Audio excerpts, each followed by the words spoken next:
Hi, Katie. I met with you last week. My name again is Linda. I'm going to be your therapist from now on. I did your intake last week when I met with you, and I was going over the form and saw that you had identified a lot of things that are making you depressed, causing your depression.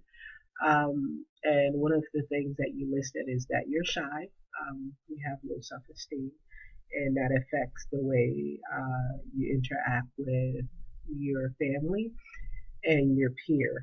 I also see here you're 14 years old and you're in the eighth grade, and you do attend your local school, but you're a good singer also. So it sounds like you have a lot of uh, good skills as far as being a singer and being very good at it. But also you're struggling with how to deal with your shyness, which we in turn will call sometimes low self-esteem. So in working with you, I was thinking what would be the best way to work with you, and I settle on what we term as cognitive behavior therapy. I know that's a fancy term for just working with someone on how they think, how they feel, and how they experience the things around them.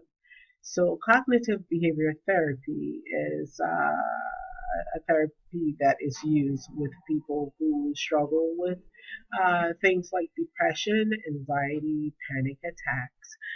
It can be major or it could just be practical. Sometimes people are shy, like you, and it affects the way they interact with other people. What cognitive behavior therapist, what that does is look at how you think and look at how you apply that thinking to what you're doing and look at how when you think and you're doing something, how it affects you and the people around you. So, for example, okay, let's say you go to school in the morning, you say good morning, but nobody looks at you. Nobody says good morning. Everybody just go ahead by their business. Something you can think from that interaction is they really don't like me. They don't want me to be here. Oh my God. Or, I must really be ugly or something negative, like a negative thought comes in. And that might affect your whole day and how you interact with those people, right? So sometimes you stay to yourself. You don't want to be bothered. You don't want to talk to them. Maybe they might not want to talk to you. So you just kind of stay by yourself all day, keep your head down, just kind of, go through the day and go through the motion. And then you go home and you tell yourself, yeah, I'm really ugly, or yeah, nobody wants to be friends with me. And that makes your depression even worse. So something that, in using CBT that we'll look at is when we look at that interaction during that day, when you said good morning, was it when the bell rang? Were they paying attention at all? Were they doing something else? I know you teenagers nowadays, you're on your phone and you're doing a lot of different social things. Was it in class? Did the teacher come in right when you said good morning? Everybody just kind of stop and pay attention. That's one way to look at it. Because if we really look at the situation, we can look at other possible reasons why that happened, right? So it could be that, you came in and the bell rang and everybody scattered and you said good morning and nobody heard you. And because you stay by yourself all day, everybody kind of wonder what was going on. But because sometimes you stay by yourself all day and they don't know what's going on, so they don't approach you. You go home, your friend texts you, hey, what's up, but you don't return it because you're mad that they didn't say good morning. And then that just feed into something more, something bigger. It continue to progress, it continue to grow, and that just add to your depression and it kind of weighs you down. So that's another way to look at it. It could be applied at home. So let's say, for example, mom gets up and she goes to your room and she goes, Katie, you just never clean your room. Look at it. It's such a mess. Can you clean up? You might think, for example, oh, mom thinks I'm a slob. So that kind of feeds into your self esteem. And she thinks I'm dirty. She thinks I don't know what I'm doing. Mom doesn't trust me to take care of myself. So you start reading a lot into it, And that affects your relationship with mom. You go out and mom say, "Hey, Katie, time for lunch," and you don't answer. You just kind of walk away, and you frown, and the whole day she tries to get your attention, but you're not into her. You don't want to talk, um, and then that continues. We can look at the picture from another way, right? So CBT allows you to put a pair of really nice glasses on and look at the word from a different perspective. So it could be that mom came in, she saw all your stuff around, and she wanted you to clean up, and she said what she meant.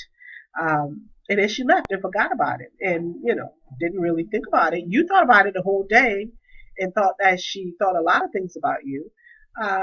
You could say, "Hey, mom's right. Sometimes my room does look like this, and maybe I need to clean up and take responsibility for my stuff." Or mom's just looking out for me. She wants me to be able to find stuff when I need to find stuff. There are other ways to look at it. But, in looking at this, one thing we realize is that CBT tells you, you might respond to something in a different way in a moment, but when you have a minute to stop and think about it, you have a choice to how you react to it. And CBT gives you the opportunity to be able to look at the full picture, not just part of the picture. Look at the full picture. Think about it, in your head. Some things that CBT will teach you is reframing.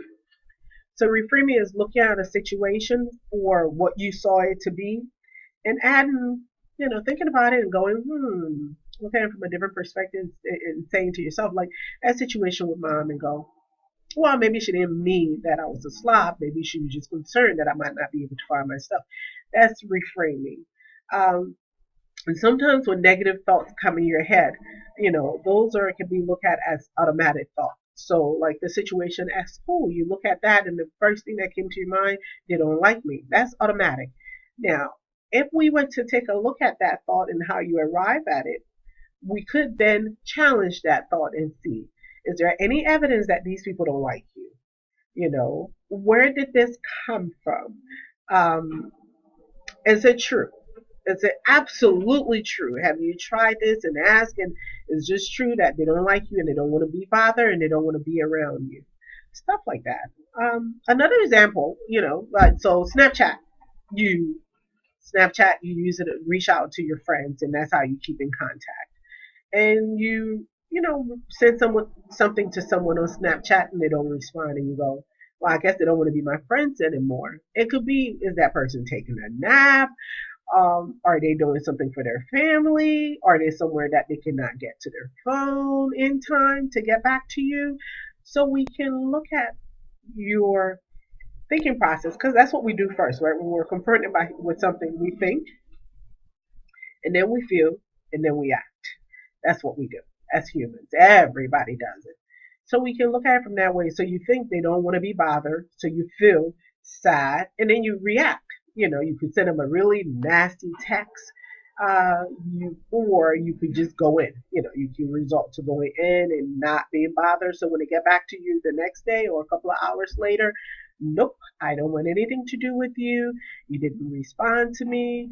So we can look at how you think about things, how you feel about it, and how you act on it, and how does that affect you and your world around you. Because our feelings and our emotions kind of drive our worldview. So, if I'm feeling sad and I'm feeling depressed, everything around me then becomes a weight. I'm not a good person. I can tell myself a lot of negative things, and that just kind of keeps me down.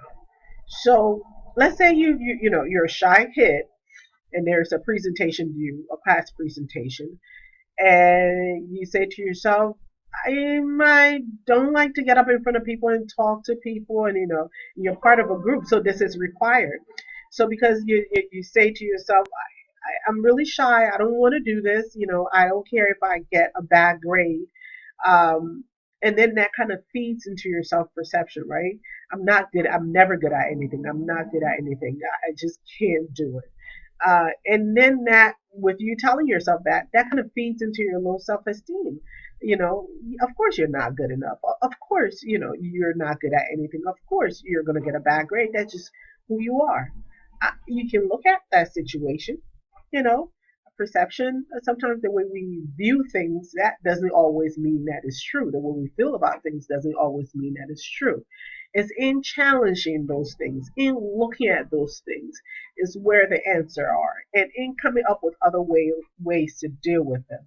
Now, if you've dealt with something and you've looked at it from different perspective, and you find that with all the evidence, with everything you've done, and all the research that you've done is true, well, that's different. But most of the time, what we feel is not real. What we think is in the moment, and how we act or react is to those feelings and what we're thinking. So it's, good to kind of take our time and think about things and feel what we're feeling and then respond. But we don't want to go back in, hold everything in, because what that does is present a lot of dangers for us and for the people around us. So CBT, cognitive behavior therapy, which means your cognitions, your brain, how it works, how it operates, what it does. CBT also work on behavior, right? So if you feel depressed and you kind of close off to everybody, your behavior then is kind of you isolate. Nobody sees you. You don't want to be bothered. And that affects the relationship within your life.